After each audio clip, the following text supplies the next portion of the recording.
Salut tout le monde, comment allez-vous? Pour ma part, ça va super bien. Aujourd'hui, on se retrouve pour la recette des véritables Oreos. Comme c'est une recette qui demande beaucoup d'ingrédients, je vous invite à aller voir dans la description, le détail sera affiché.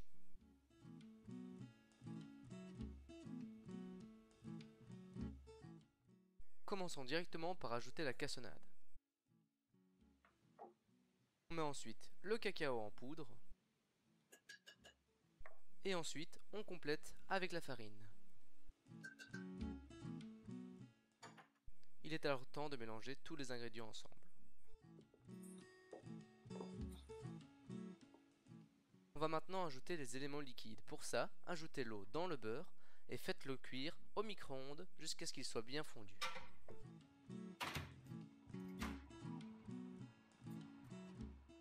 Le beurre doit être totalement fondu et il ne doit plus rester de morceaux. Si comme ici il en reste, prenez le manche d'une cuillère et mélangez. On ajoute maintenant le beurre petit à petit à la préparation et on mélange entre chaque coup. Cela va permettre au beurre de s'amalgamer.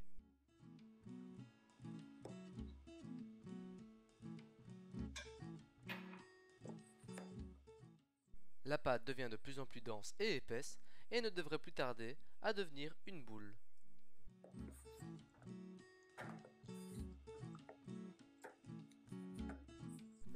Si la pâte devient trop dure à travailler avec la maryse, utilisez vos mains. Filmez la pâte et laissez-la refroidir au frigo pendant une trentaine de minutes. Pendant ce temps-là, on va préparer la crème. Premièrement, égrenez une gousse de vanille et ajoutez les grains dans la crème liquide. Dans une petite casserole, faites chauffer jusqu'à ébullition en mélangeant tout le temps. Versez ensuite la crème sur le chocolat blanc et commencez à mélanger le tout. Si le chocolat n'est pas totalement fondu, n'hésitez pas à utiliser un bain-marie pour le faire recuire. Ensuite, faites-la reposer au frigo.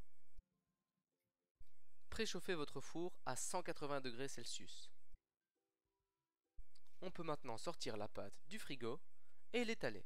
Pour cela, j'utilise un rouleau à pâtisserie et j'essaye que la pâte fasse 1 ou 2 mm d'épaisseur. A l'aide d'un emporte-pièce ou d'un verre à shot, formez des cercles pour pouvoir faire la forme des Oreos. Une fois que tous vos cercles sont créés, retirez l'excédent de pâte.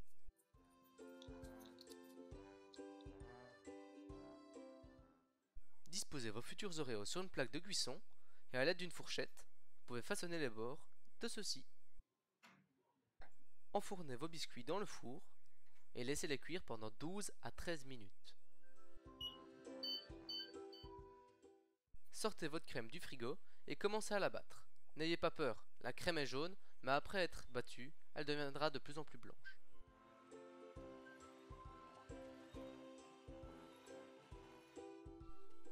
Sortez les biscuits du four, mettez-les sur une grille afin qu'ils puissent refroidir. Pour façonner les Oreos, rien de plus simple, retournez-les, mettez l'équivalent d'une cuillère à café de crème sur une face, comme ceci. Ensuite prenez l'autre moitié du biscuit et vissez le tout. Vous obtiendrez de magnifiques Oreos. Voilà, la vidéo est terminée, j'espère que vous l'aurez appréciée. Si vous avez des idées de recettes, n'hésitez pas à les soumettre dans les commentaires. Comme d'habitude, n'hésitez pas à vous abonner et à laisser un pouce bleu. Quant à moi, je vous dis bon appétit et à bientôt pour une prochaine recette.